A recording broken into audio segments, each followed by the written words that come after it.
Chapter 6 Romance and the Higher Self. Delwyn was showering in Gwen's bathroom as her shower was out of order the day after her second visit into the mirror. The bathroom's decor made her feel as if time had stood still, with the Art Deco mirror and 1940s cupboards and trimmings that seemed like a time traveller had zigzagged back and forth to decorate it. The homely scent of Lux soap was permanently present, and Delwyn had always felt clean just by entering Gwen's bathroom.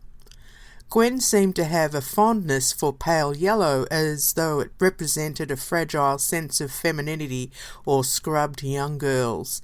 Delwyn stepped out onto the white, plush bath mat and wrapped herself in a threadbare towel.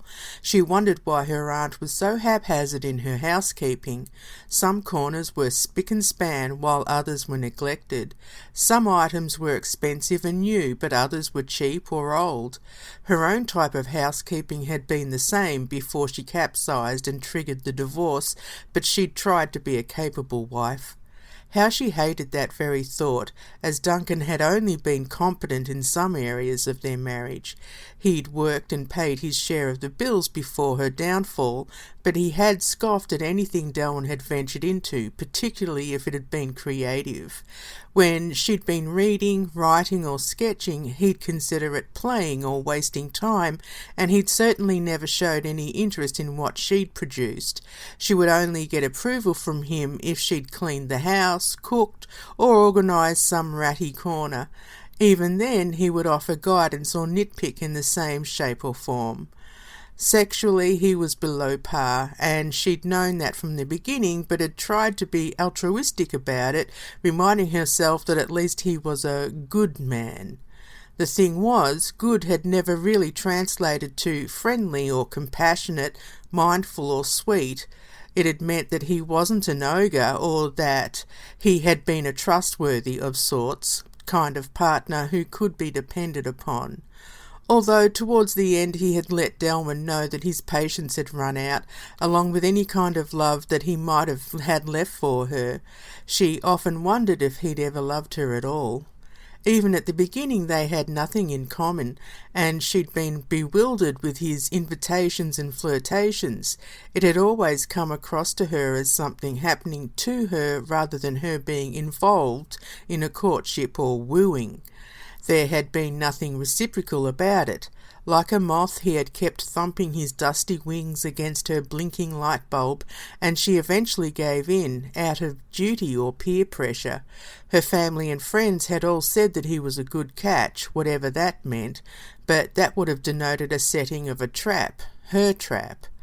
She'd been happy before he entered her life, living in her small apartment with her plants and books, working, reading and writing, going to the occasional concert, flea markets, coffee with friends, a date here and there with a man of interest.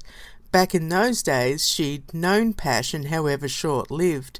She'd always been wary of anyone who'd hinted at anything long-term, as it encroached on the quiet, peaceful life that was so precious to her.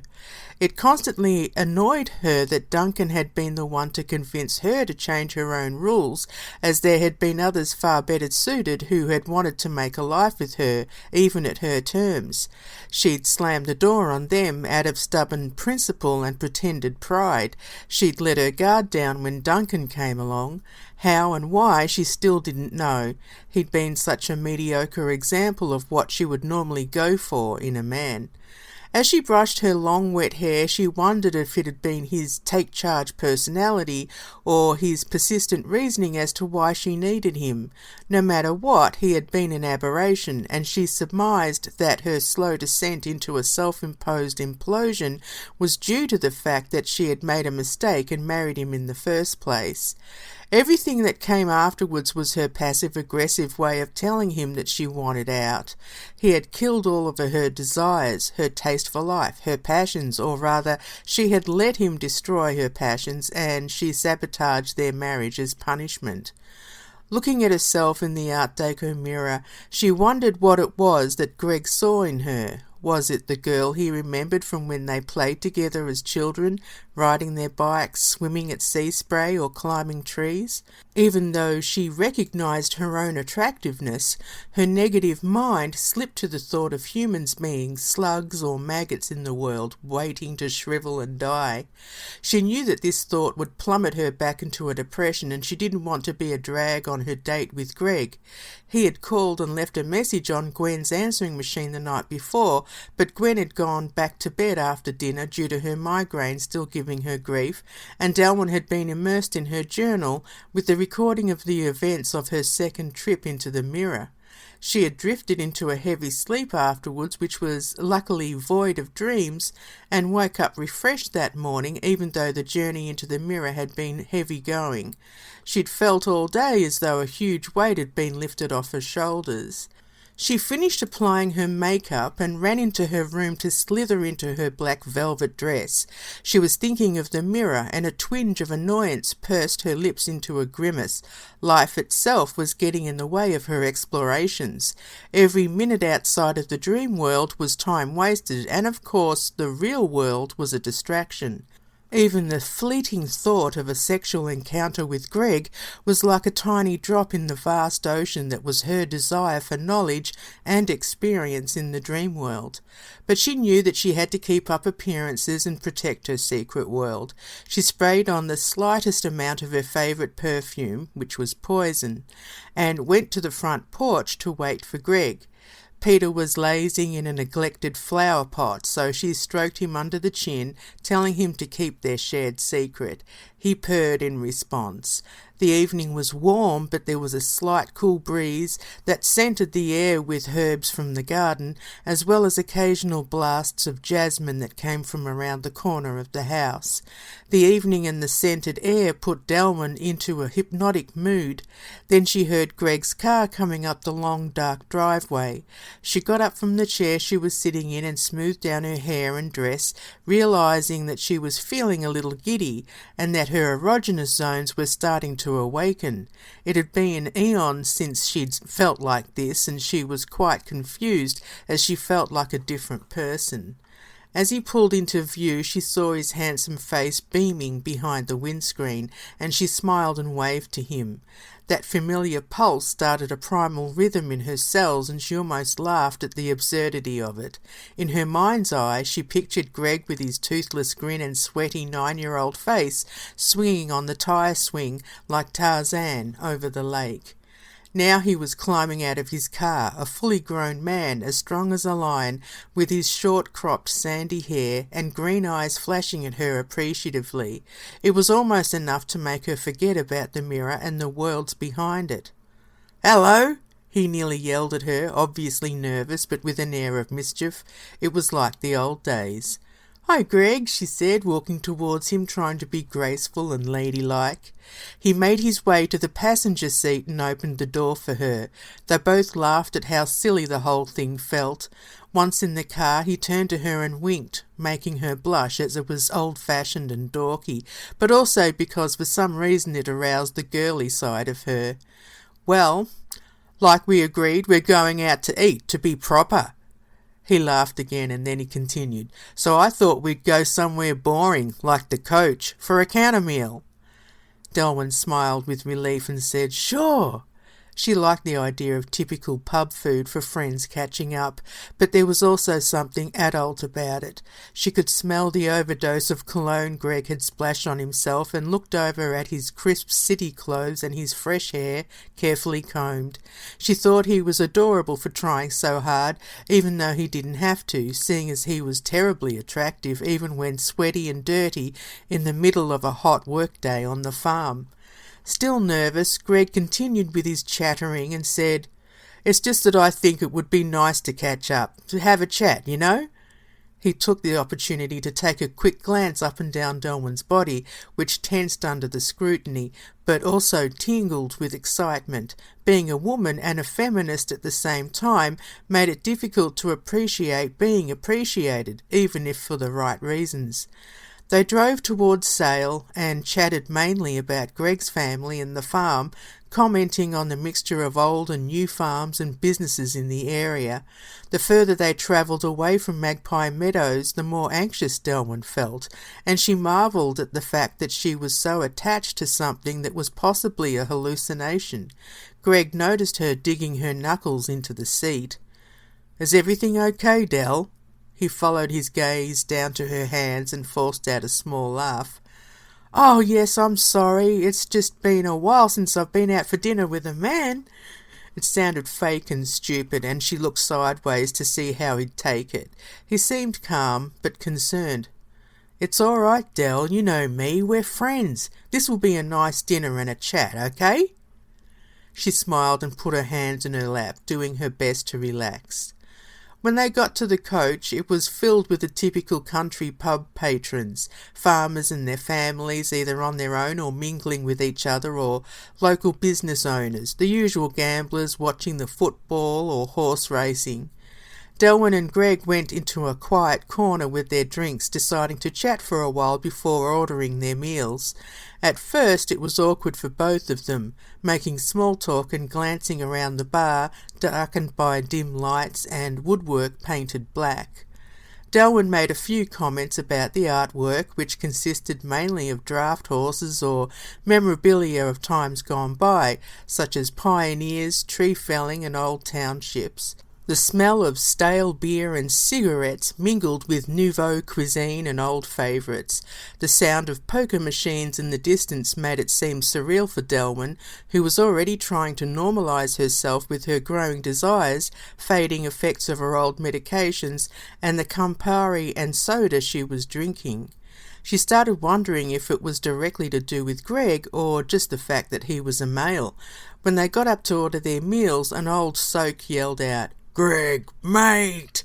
Greg went crimson, then nodded in the drunk's direction and continued herding Delwyn towards the counter. "One of your friends?" she joked. He didn't laugh but smirked and rolled his eyes. "Don't worry about him, he's always here."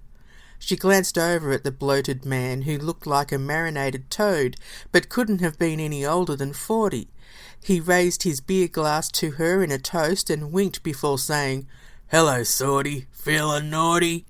She laughed at his ridiculousness, but several of the gambling farmers yelled out in friendly tones for him to shut up. "Go on, you old git. Have another one." One of the older men looked over at Delwyn and said, "Don't worry about him, love. He's harmless." She smiled and turned to look at Greg, who seemed to be horribly embarrassed.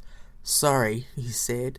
"I should have taken you to a restaurant further out." He smiled apologetically. "It's not a problem, don't worry. I'm not a delicate flower, Greg." She touched his arm to reassure him. They ordered their food. Delwyn requested her usual chicken parmigiana after staring at the blackboard specials for a while, and then Greg ordered grilled lamb chops and a baked potato. On their way to their table, Delwyn took a detour to the rest room, gingerly pushing past two cackling middle-aged women wearing outdated party dresses and propping each other up, spilling their Chardonnays. Making it to the restroom unscathed, she was grateful to be the only one there and let out a sigh of relief. When she opened her eyes, she was hit by an overdone seaside motif. Everything was bright blue, green and white, with seashells, starfish, dolphins and seahorses on the wallpaper, towels and even the toilet paper. She went to the sink to splash cool water on her face, not because she was hot or ill, but because this whole evening felt off-kilter to her, like a dream. Was she dreaming? Had she wandered into the mirror and forgotten? Had leaving the mirror just been another portal inside the dream world? The thought jolted her into a mild panic, and she started tracing back her steps in her mind to the last time she entered the mirror and what had happened since she came out. Slowly it became obvious that she was indeed in the real world. At least she hoped so. As she dried her hands and face, something told her to turn around. When she did, she nearly fell backwards in shock. There in the mirror, staring back at her, was Varun. Instinctively her hands flew up to cover her mouth, but the scream couldn't be stifled. He was just staring at her like a portrait gazing into her soul. She yelled out, "Why are you here?" He didn't respond, but continued staring, expressionless, like a scientist observing a monkey in a cage. She jumped up and lunged at the mirror, slapping the surface with her hands, hitting his face until the image slowly dissipated like ripples in a pond. Then the door opened, and the two drunk women burst in, stopping dead in their tracks at the sight of Delwyn crying and slapping the mirror. She stopped and pulled back immediately, trying to think of an explanation. The older of the two stepped forward and said, "Hey, lovey, what's the matter with you? You're beautiful, don't do that." The younger, plump one joined in, although obviously frightened by Delwyn's psychotic display. "Yeah, don't be silly. That guy you're with can't take his eyes off you." They kept their distance as Delwyn wiped away her tears and muttered, "I'm just going through a difficult time. I'll be okay, sorry." They both brightened up and said in unison, "It's okay, sweetie." She scampered out of the restroom quickly, hoping that the women wouldn't tell anyone what they saw. As she approached Greg, she could see that their meals had already arrived and he was waiting patiently for her return. Slowly but surely his smile disintegrated as he realised that Delwyn was in a state, although becoming calmer by the minute. "Are you all right?" he asked nervously, standing up like a gentleman. She wasn't used to such chivalry, but allowed him to assist her in sitting down. "Yes, please don't worry, I'm fine." She didn't mean the last word to sound so firm, but she also didn't want to be the victim anymore. She did hate being weak.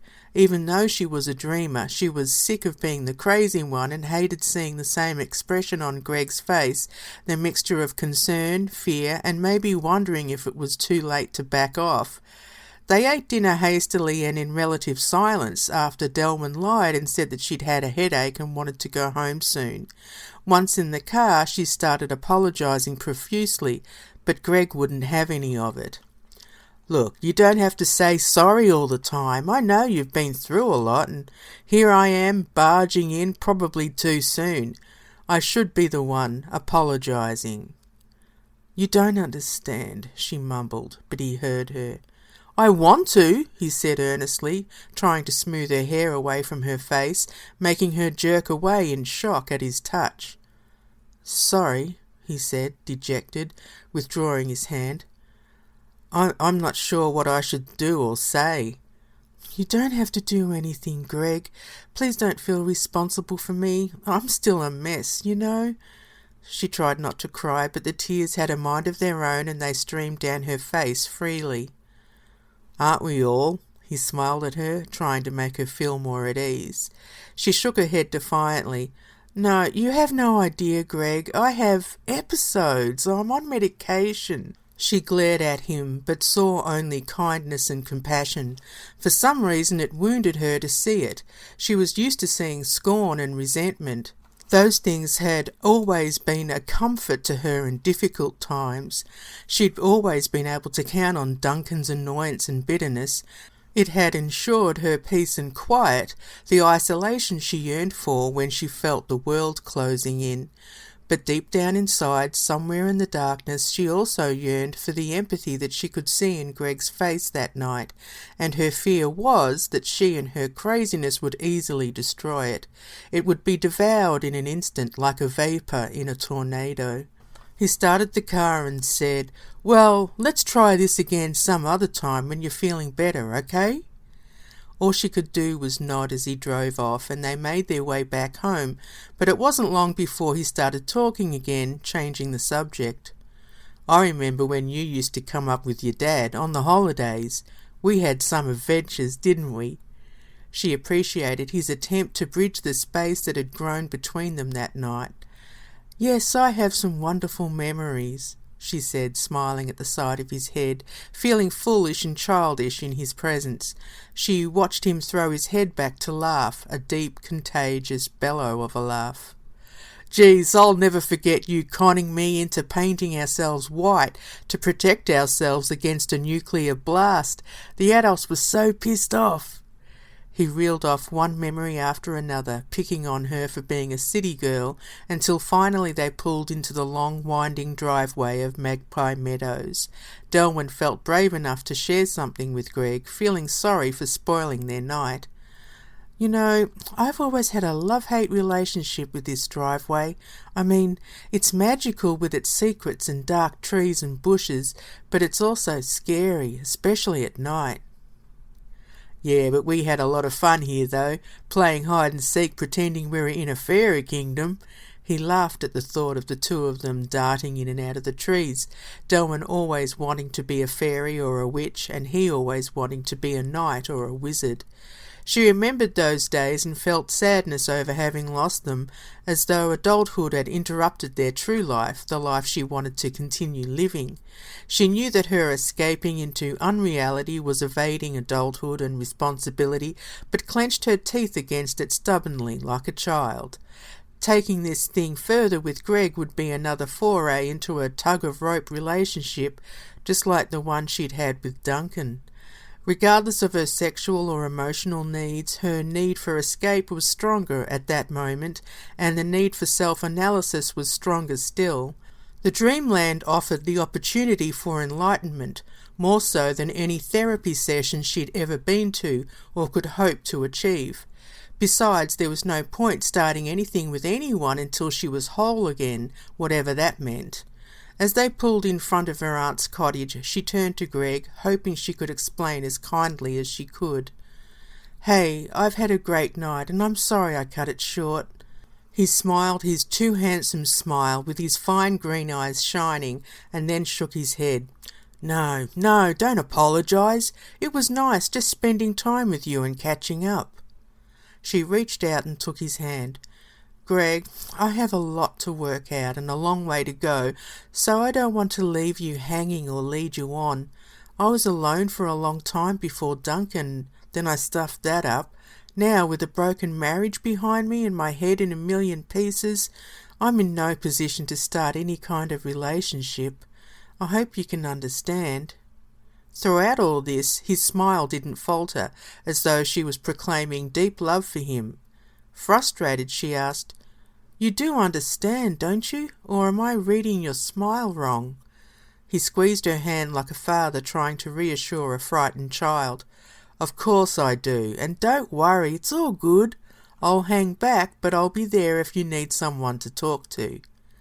She relaxed and tried to withdraw her hand, but he gripped onto it a little longer than she would have liked. Finally releasing it, he playfully hung onto her middle finger and laughed. "Oh, come on, matey, you used to be so much fun."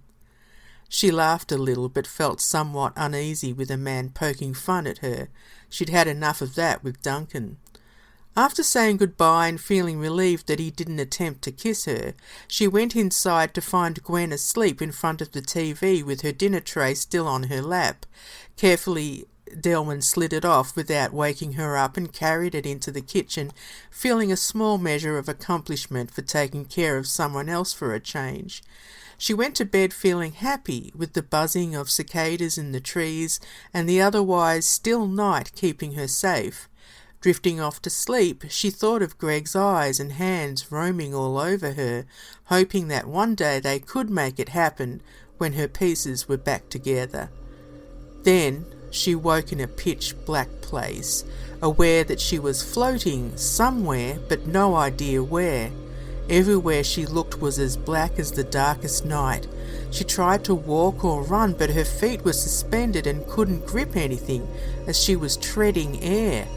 When she moved her arms to feel around, they were suddenly grasped by unseen hands on either side of her. She strained to see her captors, until finally they became visible in the darkness, two grotesque beings, large, white, fanged men. They were hairless but had scales all over their bodies, glistening like slimy pearls. They had frightening faces on their stomachs that were also fanged, and both sets of faces on both creatures were glaring at her with such evil intent that she tried to scream, but nothing would come out of her throat, not even air. She struggled, but they held tighter. They were trying to communicate with her telepathically, but she didn't want their voices in her head. Writhing around and attempting to wrench herself out of their grasp, she almost didn't notice the source of light in front of them. When it started growing and illuminating the scene, she looked up and saw the brightest white light that she had ever seen, coming up over the horizon of a massive black planet that was rolling towards them. As the light became brighter and larger, she heard one of the monsters say in her mind, "That's your higher self. It's time for you to meet your oversoul."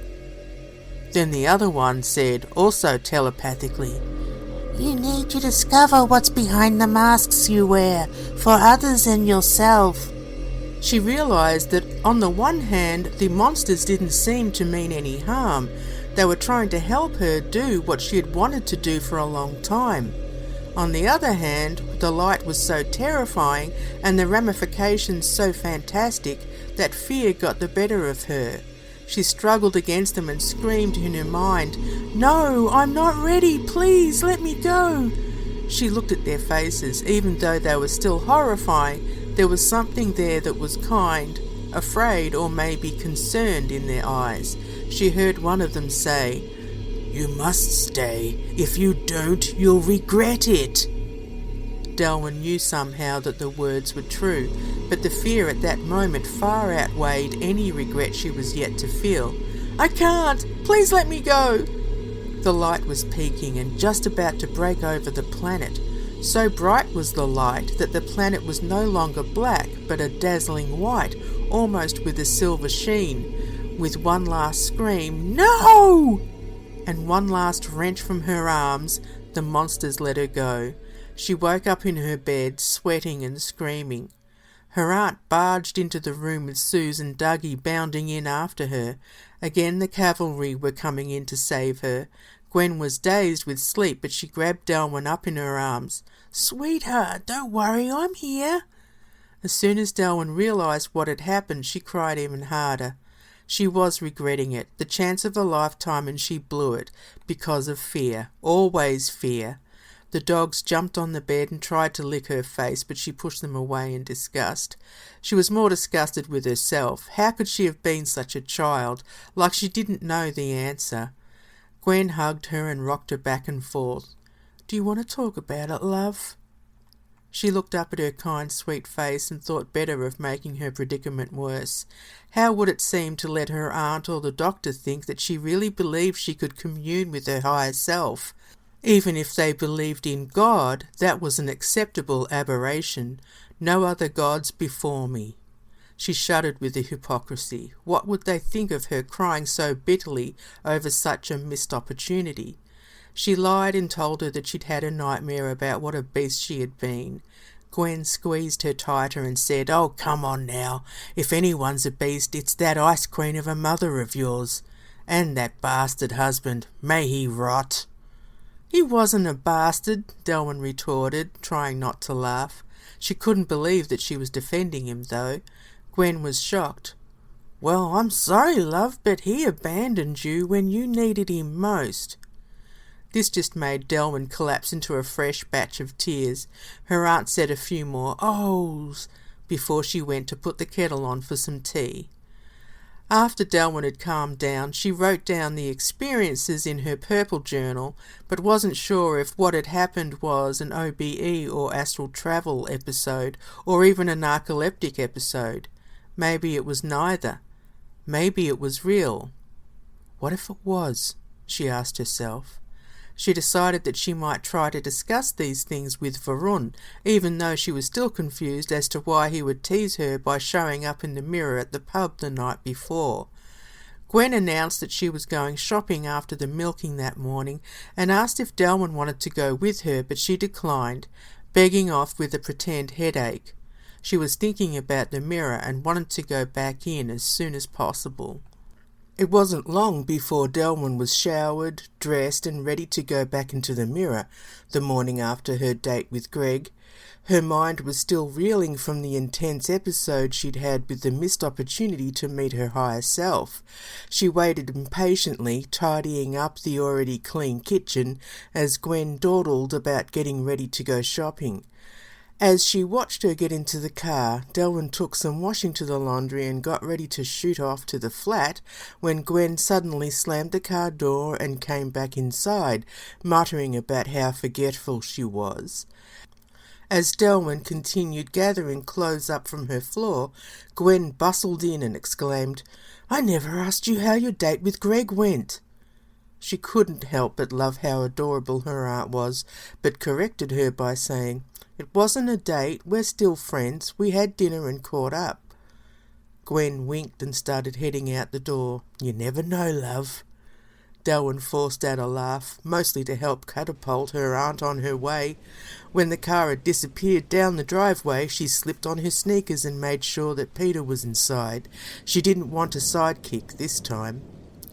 On her way down to the back of the house, she was startled by a loud clap of thunder. There hadn't been any warning or news of rain for that day, but the clouds were gathering and the sky darkened with such speed that by the time she turned the corner to cross the walkway to the flat, heavy raindrops were coming thick and fast, drenching her to the point of saturation. As she stumbled into the flat, she was dripping and panting, her long hair plastered to her body, with steam rising as though she was baking from the inside. She laughed to herself, slammed the door shut and wrung out her hair, shaking it to dry it quicker. The rain was pouring down now, with the thunder and lightning competing with each other for attention. As she made her way to the back room, the nervous butterflies rose up from the pit of her stomach, and her legs felt as heavy as concrete. However, nothing could stop her from entering her secret portal. She pushed the curtain aside, making a mental note of the time, which was 10:08 a.m., with each minute equaling an hour in the netherworld. Gwen would be at least 2 hours, as she'd mentioned all the various stops she needed to make that morning. Therefore, Delwyn had up to 120 hours, even though she didn't trust her watch once she crossed over. She went by her gut when it came to that. She took a deep breath, grabbing the mirror by the frame with her left hand, and stretched her right foot in. She couldn't feel the floor on the other side, so she put her right hand on the frame and pushed her head in. Suddenly she thought she heard hissing, and in a fright she let go. The next thing she knew, she was tumbling through a bright blue sky, hundreds of feet above the ground. She screamed loudly and it echoed, sounding like the echoes were stuck in pockets in time. As she fell, she tried to look around to get her bearings, but everywhere she looked was now sky. She tumbled down, down, down. Then, splash, she was underwater in some kind of dark, murky lake. It was strange as she could breathe, and she was floating as if in space. When she looked up, she could see the sky above, but it didn't dawn on her to make her way back up, as she was stunned. She continued looking about, bewildered, as she'd expected to find herself in the cave or the black hallways. There were lots of fallen trees and logs in the water, with moss and plants moving gently in the current. Then she sensed a shift in the current, as though something was moving behind her, so she slowly turned around to see a huge white snake coming through the logs. Its head was as big as she was, but something told her not to be afraid. There was something gentle about its face, and its black eyes blinked placidly at her as it approached. It was at least 30 feet long, 6 feet wide, and its scales glistened even in the murky water. She knew instinctively to jump aboard as it sailed past.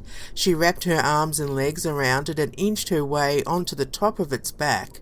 It was thrilling to cruise through the water, now at great speed, over logs and rocks, past other creatures such as fish, turtles, frogs, crocodiles, and eels. She felt at one with the earth and knew deep down that this had something to do with her burgeoning sexuality. How did she know that? Being in the Dreamworld in physical form had its perks. Her understanding was heightened, and she realised that she had to pay attention to everything. They passed through gaps in piles of logs so small that she thought she'd be squashed, but they made it. The snake twisted and turned sharply around corners, through dark tunnels, and finally into a lake where the water was crystal clear. He then slithered up and out of the water onto a beautiful mini island, like a personal green jungle. Delwyn climbed off and noticed that he had turned green. It was coiled up like a pyramid. She climbed up on a rock to commune with him. They spoke telepathically, and he explained the symbolism of snakes to her. She was fascinated to learn about the Ouroboros and the symbolism of a serpent eating its own tail, indicating the cycle of creativity, death and rebirth, eternity and the psyche going through the cycles of life. He also advised that it symbolized the assimilation of the shadow, and that Delwyn had several levels of shadow to integrate. He explained the representation of psychic power, sexuality, primal fear, and understanding good and evil. He told her that she was going through a phase in her life that required temperance, wisdom, and much reflection. In her mind, she heard him say emphatically, "Don't stop writing. You will discover your soul in the pages." She smiled as she wept with joy and ran over to him, kissing his cheek. His big black eyes closed, and she said, "I promise I won't stop." "Good," he said, and went to sleep. She turned around to see a hawk gliding through the jungle, watching her with interest. "Hey you! Where are you going?" she called out. But he continued flying on, and she wanted to go with him, so without thinking she started flying after him. Without wings, she lifted off the ground and flew after him. It was exhilarating. They travelled through the dense jungle, which transformed into a lush forest with beautiful flowers of all colours along the banks. The hawk took a swing upwards as he had places to go, so she landed on one of the river banks with a gentle thud. She turned around and started navigating her way back through the thick green forest, and noticed that the leaves of the dark trees felt like cool velvet when she brushed past them. It continued to be a wonder to her that everything in the Dreamworld was, on the one hand, very real, with substance and form, and on the other hand, easily manipulated with thought and emotion, and could morph as though made out of smoke. It was one thing to be hallucinating, to see things or feel things from the inside out, and another entirely to be solid in a seemingly unreal yet at the same time real world. It was the first time that she felt in control of her surroundings, the only constant, and for some reason it gave her comfort. She noticed that the earth beneath her was just like the earth in reality, real dirt with moisture, grit, texture, smell, and it left residue on her shoes and fingers. She stepped on twigs and heard them snap and crunch beneath her. She felt the uneven path rise and fall as she walked along. Not that things were always normal. She could smell green as well as hear it, and if pushed to explain, she would have had to have said that she could smell chlorophyll and hear crispness. The velvety feel of the leaves defied the other levels of sensation, and as she contemplated this, she suddenly smelled soft moss and heard absinthe. It was absurd and perfectly reasonable at the same time. She laughed at the ridiculousness of it. She felt secure in the forest, like a jewel in a plush satin-lined box. She wandered here and there, touching the warm, almost damp, brown bark of the trees, luxuriating in the richness of the dark foliage. It seemed to enfold her like a mother, or perhaps even like a lover should. It wasn't long, however, before she noticed the forest growing darker and darker, and the heat rising to a humid mist. Becoming confused, she started darting this way and that, trying different paths to escape the encroaching darkness. There was an ominous foreboding in the air, and she could feel the atmosphere crackling with electricity, to the point of sparks appearing like tiny stars all around her. In a panic, she whirled on the spot, her eyes searching for a way out, but the darkness was all around her, apart from a 6-foot diameter of light as though emanating from an old streetlight. The sparks were louder and bigger now, like firecrackers, and she yelled out, "What's happening?" Then silence. She was alone in her circle of amber light, not sure if she was still in the forest. A different smell assailed her nostrils, distinctly male, salty and sweaty, almost with a hint of ozone. The sparks vanished, and she could sense a presence not far off, watching her, waiting. But for what? To see what she would do next? She couldn't contain herself. "Who is it? Who's there?" she shrieked. An almost imperceptible chuckle, a man's laugh deep in the throat, came from the darkness. She jerked around this way and that, straining her eyes to see. Whispering now, she asked, "What do you want?" She started feeling something unusual and familiar creeping up her legs. It was an internal sensation rather than an external entity, although she kept twisting, turning and kicking her legs as though trying to shake it off. It crept slowly and became sensual, like the after-effects of a fine wine, filling up the cells, mixing with burgeoning lust. She oscillated between fear, lust and curiosity as the sensation continued snaking up her body like kundalini rising, all centres igniting in its path. She so wanted to give in to it, as she felt cushioned in anticipation, but the chuckle was growing louder and more frequent. Closing in on her now, whoever or whatever it was, kept its presence a secret. Delwyn couldn't scream, or maybe she didn't want to scream. She started swaying like a cobra entranced by a flute, trying desperately not to close her eyes, as that would signal total submission. However, the temptation was too great, too intense, as her body now throbbed with echoes and vibrations of a sensuality so vivid and vibrant that she felt as though she might burst out of her own skin. The pulses went through her in waves, and as each washed over her, the voice came closer, whispering loudly in her ears, "Yes, yes, yes." It melted into hissing, and before she knew it, she closed her eyes, tilted her head back, and a noise slithered out of her throat so unknown, so unholy, so inhuman that she almost screamed in terror. Her own body took over and squashed any sense of human dignity she had left. She could feel herself twist and coil in a rapturous dance as the other entity finally joined her. She was past caring who or what it was. The hissing was intoxicating, filling her ears like liquid fire as the entity's form coiled and twisted with her, pulsing and writhing as they melded into a tapestry of desire. There was no thinking or rationalization, only sensation. Delwyn didn't dare to open her eyes now, even though the desire to do so was palpable. She could no longer tell where her body ended and his began. She felt the coiling and slithering. She could smell the primordial essence oozing everywhere.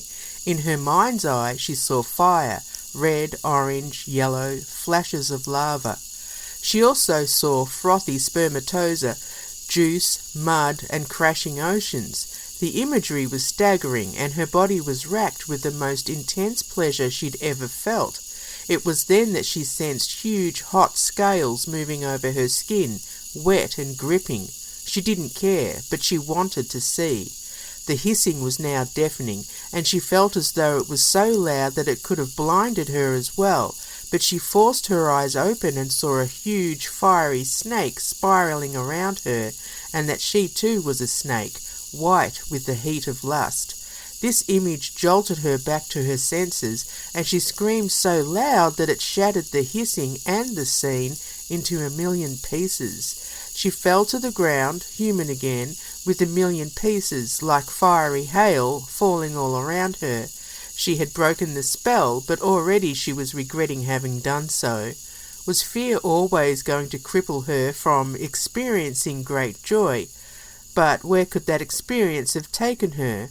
She wept in confusion and frustration, weeping with such ferocity that it formed a small pond in front of her.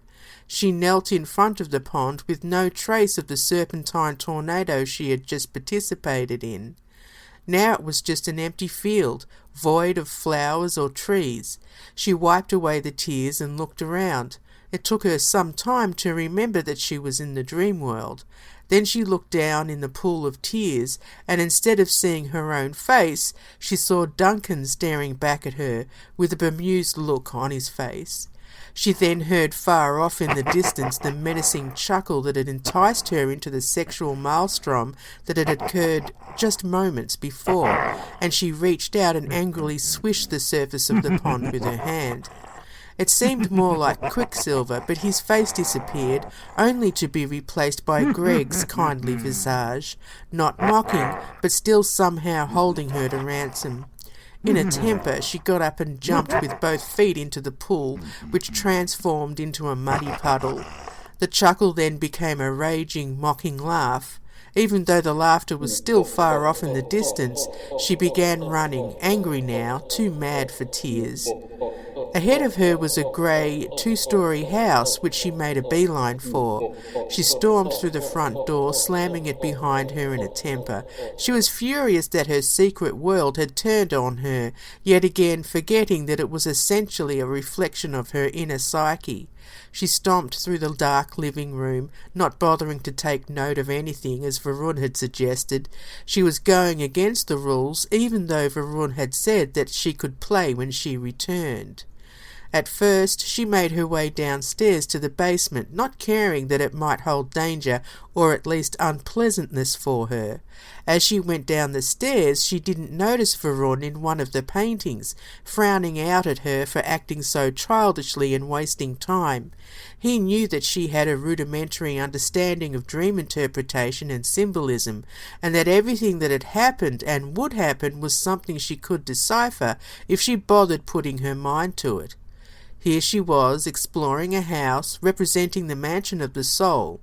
Descending to the basement was, in essence, regressing or digging into repressed memories, hidden fears, and so on. Yet Delwyn charged down the steps as though it was of no consequence. This irked Varun, and he steamed angrily in the frame of the painting. Delwyn didn't realise that just because she was in the dream world, it didn't mean that she was not in danger or above the rules. Her actions and reactions would affect outcomes in the real world like pebbles skipped across a lake. It wasn't until she approached the bottom of the stairs that she slowed down, aware that it was getting darker. The musty dampness was palpable, and the sound of dripping water echoed in her ears. When her feet hit the bottom and she stepped onto the floor, she didn't let go of the banister, holding on in case she changed her mind and wanted to race back up. Looking up the stairwell, she saw the light fading, as though the opportunity to retreat was being taken away. Now it seemed that the only thing to do was to move on. A shifting shadow in the darkness grabbed her attention, and as she jerked her head to the left, she heard a soft, dragging noise like a wet blanket across the floor, then a slap as though it was dropped and forgotten. The dripping remained, and more shadows, some fast, some slow, making her turn this way and that. "Hello?" she called out, barely audible. Nothing responded, but the dripping and the shadows continued, frightening her into spinning around to run back up the stairs. But they were no longer there. She was in the middle of the basement, surrounded by darkness, only just being able to make out certain parts of the space with the patches of dim light.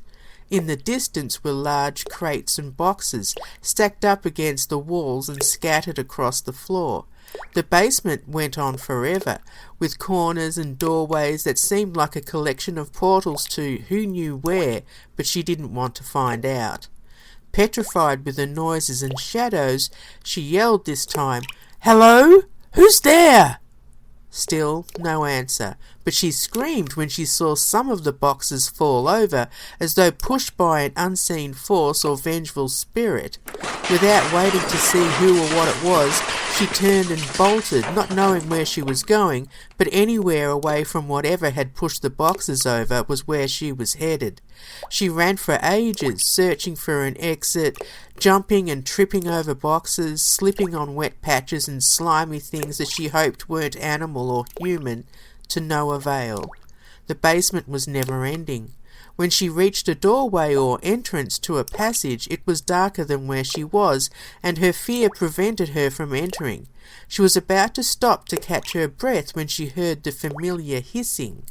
She wanted to investigate, but the momentum surged through her veins like electricity.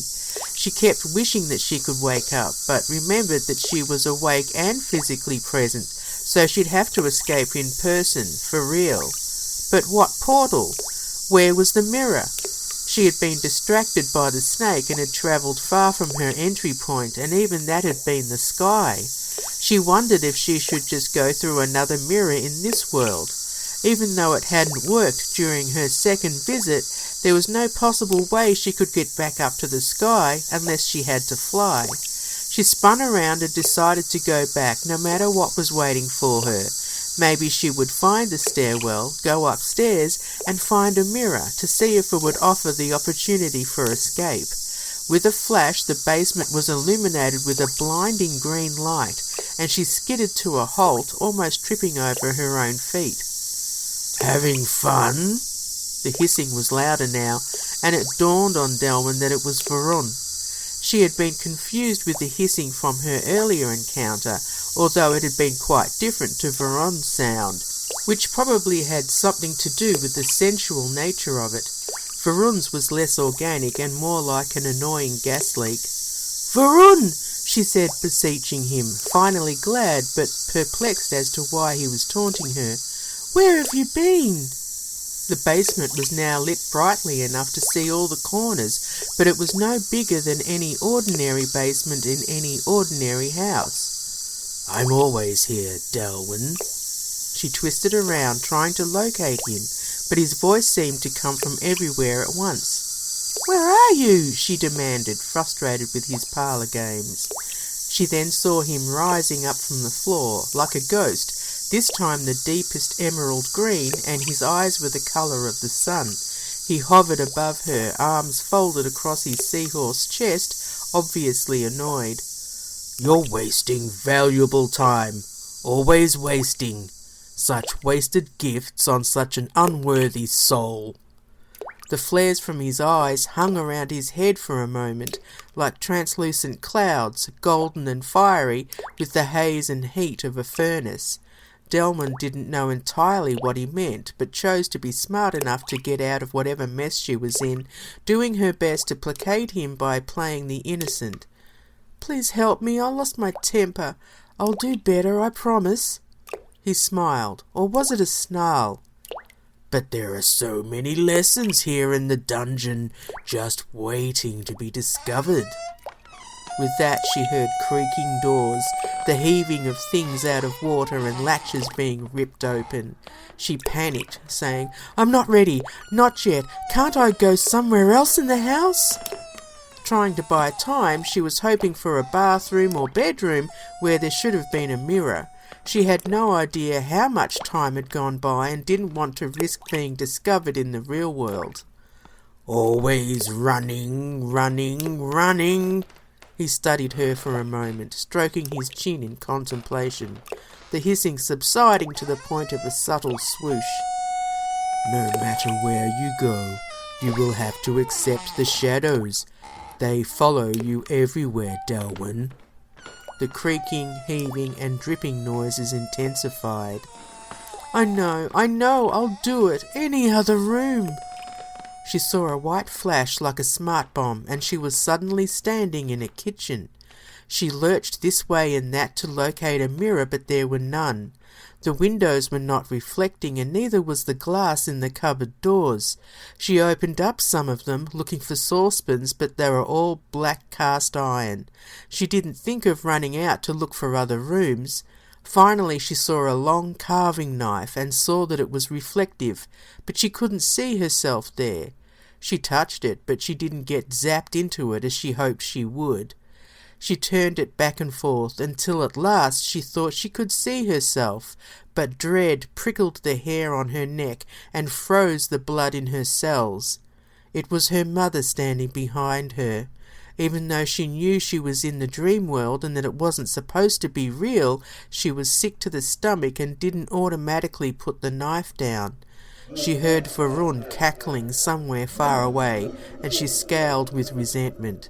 She could literally feel icicles reaching out from her mother, and she slowly turned around to face her. Just like when she was a child, her mother struck fear directly into her heart. The pursed lips, the withering stare, the tangible hate dripping from every cell. She was a tall, painfully thin woman with closely cropped, dyed black hair, a drawn and pinched bird-like face, and a ropey neck. She looked Delwyn up and down, disapproving, menacing, disgusted with her daughter, as she'd always been. Delwyn wanted so badly to plunge the knife deeply into her stomach, her face, her almost bosomless chest, everywhere, but she was frozen to the spot. The icicles were invisible, but they were there. She could feel them. She remembered Varun's words, but facing and confronting her mother had always been the tallest order, the highest mountain, the darkest jungle to penetrate.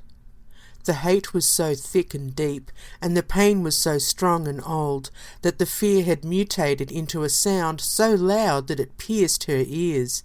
She found herself stepping backwards, and as she did, her mother's mouth opened and hung agape like a dark black hole. Her eyes were dead, but penetratingly evil, and the icicles were now visible, but this time they were as black as tar and as sharp as razors, streaming out of her mouth towards Delwyn's face. She was almost immobilized by this terrifying sight, but they were approaching rapidly, and without a noise she fell backwards and started scooting like a spider, desperately trying to gain a footing so she could hoist herself up and run. Now the icicles became like tentacles, dropping to the floor and spreading out towards her, growing in number and stretching as they grew, her mother still rooted to the spot like a silent alarm statue. It was the silence that creeped Delwyn out more than anything else, and she realized that she herself could not scream. She finally got some traction and leapt up as the icy, black-as-hell tentacles continued flooding towards her. She ran with all the power and speed that she could summon, up and down the stairs, through the living room and hallway. No matter where she went, when she looked around she saw the icy tentacles reaching towards her, streaming now along the walls and ceiling as well as the floor. She finally came across a bedroom and ran in, slamming the door behind her, panting and seeing her steaming breath in the frozen air. Frantically, she looked around for a mirror. None to be found. She rammed the door to the bathroom, also no mirror. Finally, out of frustration, she screamed and cried, not remembering for a minute that nothing made sense in the dream world. She was being forced to stop and face her mother, something she never wanted to do. Out of sheer temper she screamed again, this time yelling, "Where's the mirror?" Out of the blue a mirror appeared over the sink, and without thinking she threw herself at it, landing in a deserted city street at night. She turned around quickly to make sure. No tentacles, no mother.